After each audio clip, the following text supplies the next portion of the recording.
तो चलिए दोस्तों, अब हम लोग परसेंटेज का क्या करते हैं, नेक्स्ट टाइप को देखते हैं। इससे पहले हम लोग टाइप 2 को देखा था, अब टाइप 3 को देखेंगे और उसके बाद में टाइप 4 को देखेंगे।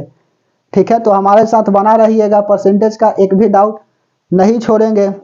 ठीक है, तो आइए हमारे साथ बना रहिएगा, ऐसा नहीं कि मैं लूज मोशन में हूँ। ठीक है, तो चलिए आराम से देखा जाएगा। ठीक है, सबसे पहले कंसेप्ट की बात करता हूं तो सक्सेसिव परसेंटेज, क्योंकि कंसेप्ट इज पावर। कंसेप्ट जो है ना वह आपका पावर होता है, क्योंकि concept is permanent but question is temporary. Question आते जाते रहेगा बट कंसेप्ट जो है वह आपका परमानेंट रहेगा। तो सक्सेसिव परसेंटेज का मतलब क्या होता है, तो सक्सेसिव परसेंटेज का मतलब होता है, सक्सेसिव कैसे समझा, सक्सेसिव का मतलब होता है कि लगातार किसी चीज में बढ़ोतरी, मतलब इंक्रीजिंग, या किसी चीज में डिक्रीजिंग होती है तो उसी को हम लोग क्या बोलते हैं, सक्सेसिव। जैसे कि किसी वस्तु का दाम 10% पहले बढ़ा दिया जाता है, फिर 10% बढ़ा दिया जाता है, या 10% फिर बाद में कम कर दिया जाता है, इस तरह को हम लोग बोलते हैं क्या, सक्सेसिव परसेंटेज। तो आइए उस पर बेस हमने क्वेश्चन लिया है और उसके बाद में परीक्षा पर बेस क्वेश्चन लिए हैं, तो कोई भी तरह का क्वेश्चन जो है ना इससे बाहर नहीं जाएगा।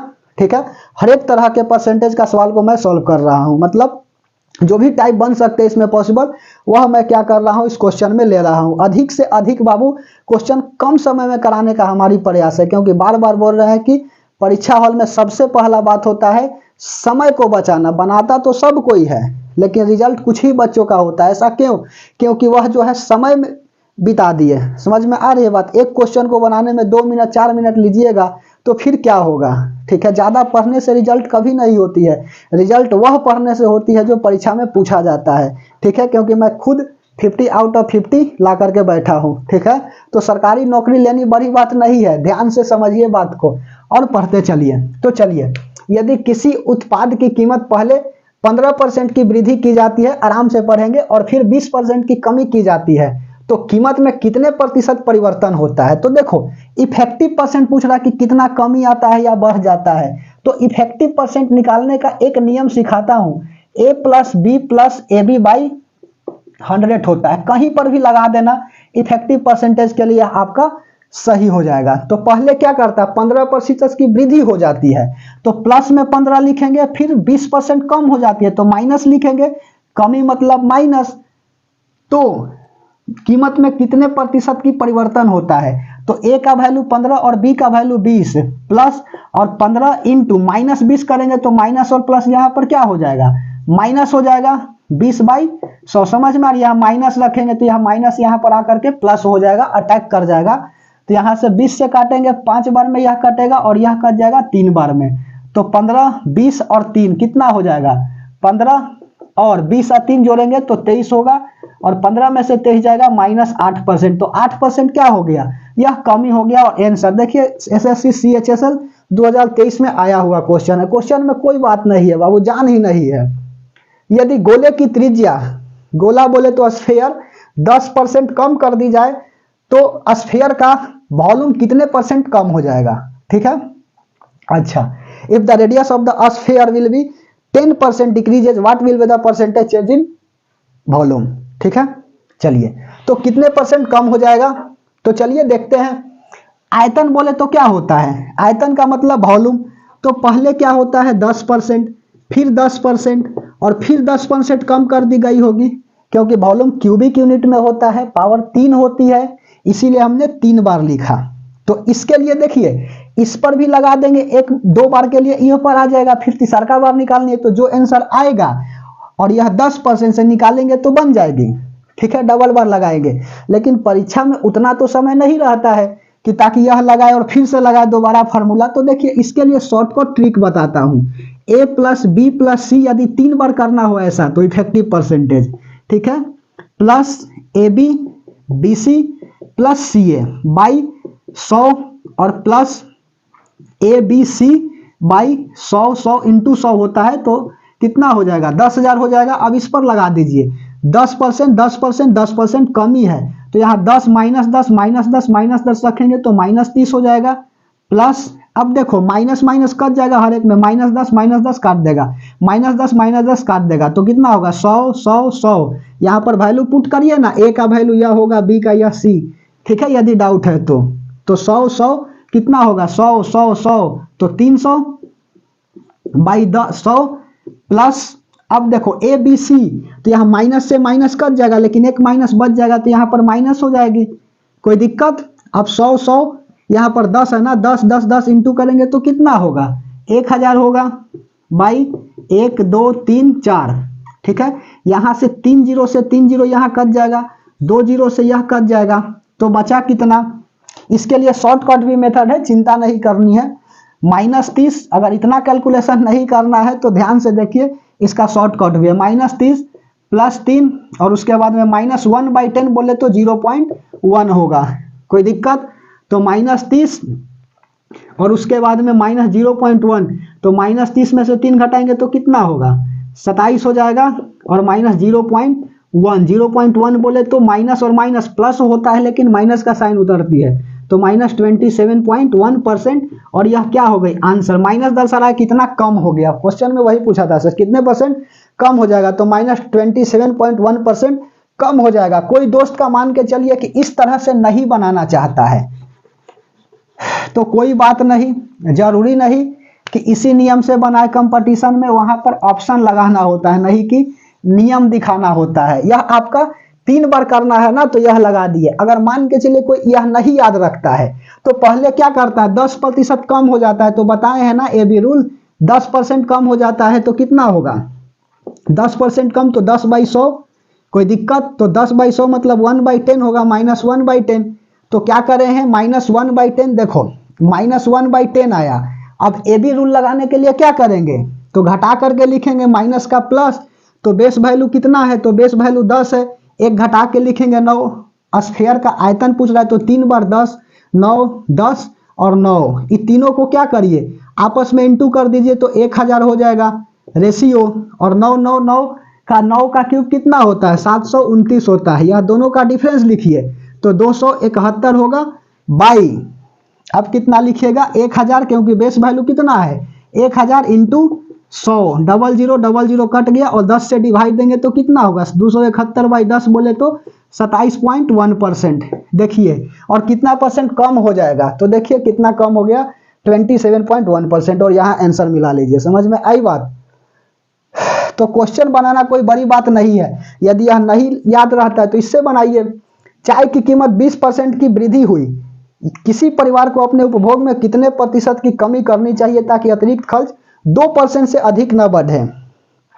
चलिए, तो सीआरपीएफ एससीएम 2023 का आया हुआ यह क्वेश्चन है और परसेंटेज का बेस वैल्यू कितना बताया है, 100 बताया। हमेशा किसी चीज को यदि परसेंटेज निकालनी है तो 100 में क्या करेंगे, काउंट करेंगे, प्रत्येक नंबर को 100 में ले जाते हैं, प्रतिशत का मतलब।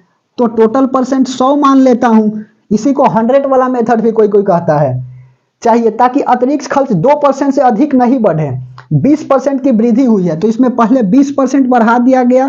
क्वेश्चन जैसे जैसे कहेंगे लिखेंगे 120%, और उसके बाद में 2% से अतिरिक्त नहीं बढ़े, तो 100 में 2 जोड़ देंगे तो 102%। अब यह दोनों का डिफरेंस लिखेंगे तो डिफरेंस कितना हो जाएगा, 120 में से 102 जाएगा तो 18, और हमेशा बेस वैल्यू लेते हैं तो 120 इंटू 100 काट दीजिए 20 से 6 बार में, और यहाँ पर कितना कट जाएगा 5 बार में, इसको काटेंगे तो 3 बार में। कैलकुलेशन सही किया है, 120 102 18, 20 6 के 20 से 20 से 100, ठीक किया है, 6 दिया 18, तो 3 इंटू 5 करेंगे तो 15% आंसर। कोई दिक्कत, यदि कैलकुलेशन में गलत हो जाएगा तो माफ करिएगा, इसलिए मैंने चेक कर लिया है। अब देखिए परीक्षा बेस पर क्वेश्चन है। क्वेश्चन क्या कह रहा है, हम यहाँ आ जाते हैं तब पढ़ते हैं। एक विषय में एक परीक्षा में, विषय नहीं है, एक परीक्षा में 34% छात्र गणित में तथा 42% छात्र अंग्रेजी में असफल होते हैं। यदि 20% दोनों विषयों में असफल होते हैं तो सफल छात्रों का प्रतिशत कितना होगा। ठीक है, 34% छात्र मैथ में और 42% अंग्रेजी में मतलब गणित में फेल कर गए, 20% दोनों में फेल कर गए, तो प्रतिशत बताइए कितना। तो देखो टोटल जो मान लेता हूँ स्टूडेंट किसी स्कूल में क्लास में कितना है, 100% है, STUDENT होता है, ऐसा ना कि मुझे स्टूडेंट का स्पेलिंग नहीं आती है। ठीक है, तो कितना सफल छात्र, फेल स्टूडेंट और पास स्टूडेंट को देख लेता हूँ। पहले फेल स्टूडेंट बोले तो असफल जो फेल कर गया, नहीं पढ़ेगा फेल करेगा, तो कितना है 34% और उसके बाद में 42%। पहले मैथ में 34% क्या करता है, फेल कर जाता है, लिख दिया।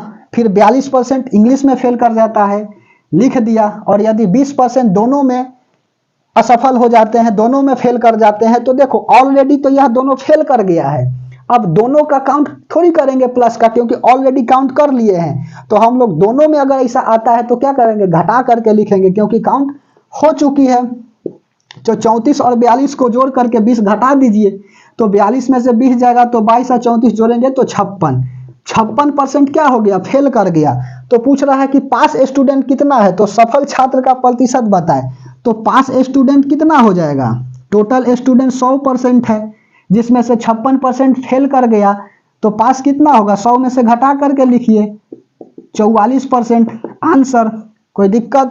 अब देखिए क्वेश्चन 5 क्या कह रहा है कि एक परीक्षा में 70% छात्र मैथ में तथा 80% छात्र इंग्लिश में सफल होते हैं, सफल है। यदि 10% दोनों विषय में असफल होते हैं, फेल कर जाते हैं, तथा 144 छात्र दोनों विषयों में सफल होते हैं, तो कुल छात्रों की संख्या बताइए। कुल छात्र मतलब कि 100%। कोई दिक्कत, परीक्षा में यह सब मत लिखिएगा, डायरेक्ट 100 मान करके बना दीजिएगा। 100 है, 100% टोटल छात्र है। तो हम देख लेता हूं असफल और सफल कितना है। तो असफल कितना हो जाएगा, 70% छात्र गणित में तथा 80% छात्र इंग्लिश में सफल होते हैं, पास करते हैं। तो 70% पास करते हैं, तो फेल कितना करते हैं, 100 में से 70 जाएगा 30%, प्लस 80% यहाँ पास कर गए, तो फेल कितना करेंगे 20%। और 10% दोनों में असफल होते हैं। यूनिट सेम रहना चाहिए, ऐसा ना कि दोनों को जोड़ के इसको घटा देंगे तो गलत हो जाएगी। ठीक है, यह असफल है तो इसको भी असफल करना पड़ेगा। ठीक है, तो 30, 20 और यह 10 दोनों में फेल कर गया तो माइनस। इसी तरह से यहां पर भी बनाए हैं। 30 और 20 50 में से 10 घटाएंगे तो कितना होगा, 30 और 20 50 में से 10 जाएगा तो 40%। 40% क्या कर गया, फेल कर गया। 40% फेल कर गया तो पास कितना करेगा, टोटल 100% है, 40% फेल है, तो पास करने वाला स्टूडेंट कितना होगा 60%। 60% फेल किया है, जो कितने के बराबर था 144 है। दोनों विषयों में सफल हो जाते हैं, पास कर जाते हैं, अर्थात टोटल स्टूडेंट 144 है और परसेंट में बोले तो 60% है। तो 60% किसके बराबर है, 144 के। और टोटल छात्र पूछ रहा है, टोटल स्टूडेंट, और टोटल कितना है 100% है, ये 0 है। तो क्या होगा, वाट। तो क्रॉस मल्टीप्लाई करते हैं इसको इससे, तो इसको निकालिएगा वाट का वैल्यू, तो 144 इंटू 100/60 हो जाएगा। 0 से 0 कट जाएगा और 24 छके 144 हो जाएगा, 24 6 जा, और 24 इंटू 10 करेंगे तो 240 क्या हो जाएगा, स्टूडेंट हो जाएगा। यह आपका आंसर। तो एक स्क्रीनशॉट लीजिए, नेक्स्ट टाइप को दिखाता हूं।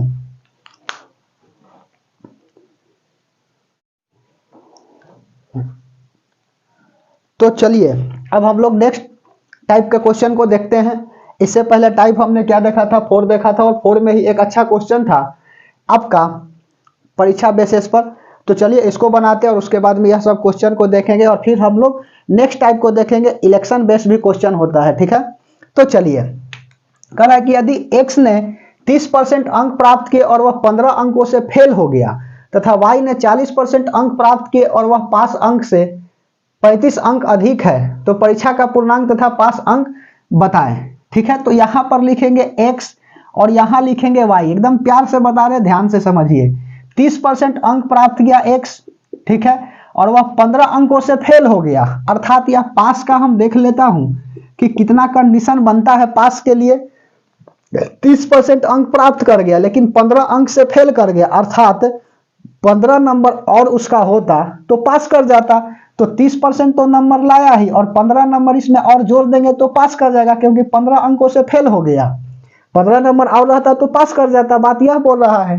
तथा y ने 40% अंक प्राप्त किया, यहां लिखो थोड़ा सा हटा के, 40% अंक प्राप्त किया और वह पास अंक से 35 अधिक था। 40% तो नंबर लाया ही, तथा साथ साथ 35 नंबर और एक्स्ट्रा भी ला दिया, अर्थात पास के लिए क्या चाहिए, 35 नंबर कम चाहिए, क्योंकि 35 नंबर एक्स्ट्रा है, तभी तो यह दोनों वैल्यू बराबर हो गए पास के लिए। बात समझ में आ रही है कि 40% अंक प्राप्त किया लेकिन 35 अंक ज्यादा हो गई है 40% में ही, तो 35 घटा करके लिखे, 35 कम रहता तो भी पास वह कर जाता, कोई दिक्कत। तो परीक्षा का पूर्णांक मतलब कितना नंबर का परीक्षा हुआ था तथा पास अंक कितना, पास अंक है कितना में पास करेगा, यह क्वेश्चन में पूछा गया है। तो देखिए 35 को इधर लाइए और परसेंटेज को इधर ले जाइए, तो 15 हो जाएगा और -35 है इक्वल टू के बाहर आएगा तो +35 हो जाएगा इक्वल टू 40, और यह +30 है इक्वल टू के बाहर जाएगा तो -30 हो जाएगा, परसेंट में रहेगा। उसके बाद 15 और 35 50 हो जाएगी और 40 में से 30 जाएगा तो 10% होगा। बराबर कर दिए हैं, कोई दिक्कत? अच्छा, यह दोनों नंबर बराबर कैसे हुआ? क्योंकि 30% लाता है लेकिन 15 से फेल कर जाता है, 15 नंबर और रहता तो पास कर जाता। दूसरा में 40% लाता है लेकिन 35 नंबर ज्यादा है तो घटा दिए, यह भी पास मार्क ही है, कोई दिक्कत? और उसके बाद में इसको 15 को इधर ही रहने दिए, -35 को इधर लाए हैं और 30 को उधर ले गए हैं। तो कैलकुलेशन है, अर्थात 10% 50 के बराबर है तो 100% टोटल नंबर होता है। तो 10% इक्वल टू 50 है तो 100% नंबर कितना आएगा? वाट? क्रॉस मल्टीप्लीकेशन कर दीजिए, 50 इंटू 100/10, 0 से 0 कट गया, कितना आ जाएगा? 500। टोटल कितना नंबर है? तो टोटल नंबर जो है वह आपका 500 है। तो परीक्षा का पूर्णांक कितना है? 500 आंसर। और सुनो, तथा पास अंक बताए, पास कितना नंबर पर पास करता है? तो या तो इसका x निकाल लीजिए, y निकाल लीजिए, पास निकल जाएगी, कोई दिक्कत? तो पास नंबर देख लो, पास अंक, ठीक है। तो 30% प्लस 15 इतना पास के लिए चाहिए। तो 500 का 30% निकालने के लिए क्या बताए हैं कि एक 0 हटा देंगे तो 10%, कोई दिक्कत? पीछे हम सिखाए हुए हैं कि एक 0 हटाएंगे तो 10%, तो 10 दिया 30 तो 50 दिया, कितना हो जाएगा? 150। तो 500 का 30% 150, ऐसा ना कि 30 इंटू 500/100 करिएगा तो घांसू नियर, यहाँ पर 15, ठीक है, 165। बार बार बता रहे हैं कि परीक्षा में जो है वह समय बचाना होता है, ठीक है। 165 नंबर क्या चाहिए? पास होने के लिए चाहिए। चलिए, उसके बाद में टाइप 5 का क्वेश्चन है, सीरीज मेथड इसको हम लोग बोलते हैं। कोई मेथड रहे, क्वेश्चन बन जाना चाहिए, जो भी हो। एक निश्चित राशि में से 20% और शेष राशि में से 10% की कटौती के बाद 7200 रुपए शेष है, तो मूल राशि बताए, मतलब कि टोटल कितना पैसा था। तो बार बार बोल रहे हैं कि टोटल परसेंट 100 से काउंट करनी है। 20% और शेष राशि में से 10% की कटौती होती है। मान के चलिए x कोई राशि है, 20% कम किया जाता है 100 में तो 80 बचा, और 100 इंटू 10% कम ही किया जाता है तो 100, और टोटल कितना बच जाते हैं?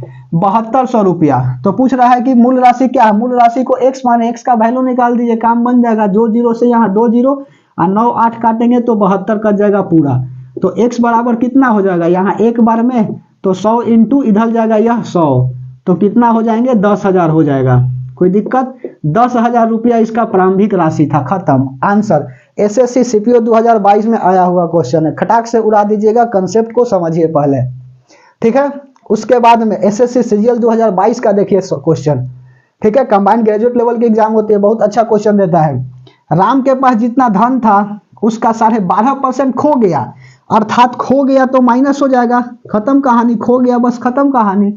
समझ में आ रही बात? माइनस इसीलिए लगाया है। 12.5% को फ्रैक्शन में कितना होता है वैल्यू? 1/8 परसेंटेज टेबल सिखाए हैं, ध्यान से समझिए। तो -1/8, और नहीं अगर याद है तो 12 दूना 24 है, 25/2/100 करके काटो, ठीक है। एग्जाम वैसे नहीं निकलेगा, कंफर्म नहीं निकलेगा। खो गया, और शेष धन का 75% खर्च करने के बाद, और उसके बाद में फिर 75% क्या कर दिया है? खर्च कर दिया है माइनस में, खर्च कर गया मतलब समाप्त, इसीलिए माइनस लगा। 75% को फ्रैक्शन में कितना लिखेंगे?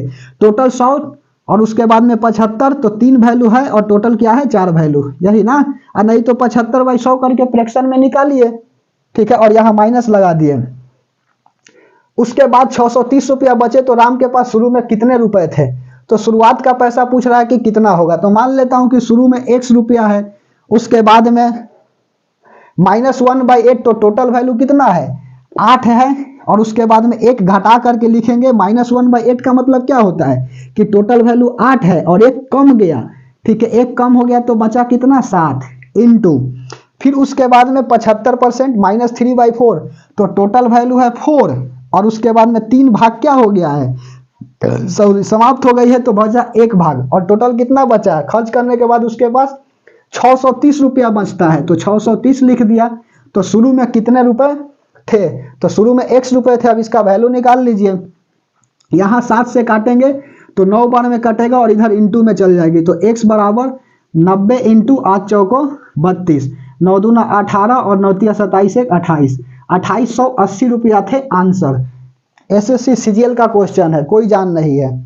उसके बाद में अगला सवाल, पहले वर्ष के दौरान एक कस्बे की जनसंख्या में 12% की वृद्धि हुई, अगले वर्ष किसी संक्रामक रोग के कारण इसमें 8% की कमी आई, दूसरे वर्ष के अंत में 64,400 जनसंख्या थी, तो पहले वर्ष की शुरुआत में कस्बे की जनसंख्या कितनी थी। चलिए मान लेता हूं कस्बे की जनसंख्या जो है ना, पॉपुलेशन x है, पहले 12% बढ़ गया है, ठीक है, तो 100 में 12 जोड़ करके लिखेंगे 112/100 इंटू अगले वर्ष किसी संक्रामक रोग के कारण इसमें 8% की कमी आई, कोरोना आ गई, और कोरोना में जनसंख्या बढ़ा भी सबसे ज्यादा और जनसंख्या घटा भी, ठीक है, समझ में आ रही है बात। तो 8% की कमी आई, तो 100 में से 8 घटा करके लिखेंगे 92/100। कोरोना को बीमारी को अवसर में बदल दिया सब, और जनसंख्या हमारा बिहार और उत्तर प्रदेश नंबर 1 पर और बिहार उसके बाद 92/100, महाराष्ट्र भी है साथ में। उसके बाद में 64,400 टोटल बच रही है, 64,400। तो पूछ रहा है कि पहले की शुरुआत में कस्बे की जनसंख्या, x का वैल्यू निकालना है, तो x बराबर कितना आएगा 64,400 इंटू 100 बटा 112 इंटू 92। अब इसको कैलकुलेट करने के लिए हम लोग क्या करेंगे, ऑप्शन का सहायता लेते हैं। समझ में आ रही है बात। तो उसके लिए हम डिजिटल सम बताएंगे ना, तो उससे खटाक से आंसर इसका निकल जाएगा, नहीं तो इसको कैलकुलेट करने में हालत खराब हो जाएगी। तो इसका मैं आंसर लिख देता हूँ, अगर बिलीव नहीं है तो आप चेक कर लीजिएगा घर पर काट कूट करके। 62,500 आता है टोटल जनसंख्या, ठीक है। अच्छा, यह आया कहां से, तो ऑप्शन दिया होता है 4 गो, और उस ऑप्शन को चेक कर लेते हैं हम लोग डिजिटल सम से। अब डिजिटल सम क्या होता है इस पर एकदम डिटेल से बताएंगे कि डिजिटल सम क्या होता है, उससे खटाक से बड़ा बड़ा कैलकुलेशन को सॉल्व करने में आसानी हो जाती है, ठीक है, डिजिटल सम से। तो एक स्क्रीनशॉट ले लीजिए, फिर हम लोग मिलते हैं नेक्स्ट टाइप के क्वेश्चन में। इलेक्शन बेस्ड क्वेश्चन आता है, उसके ऊपर दिखाएंगे, और भी कोई बच जाएगा टाइप तो करा देंगे, कोई दिक्कत। तो स्क्रीनशॉट ले लीजिए। चलिए हम लोग मिलते हैं नेक्स्ट क्लास में।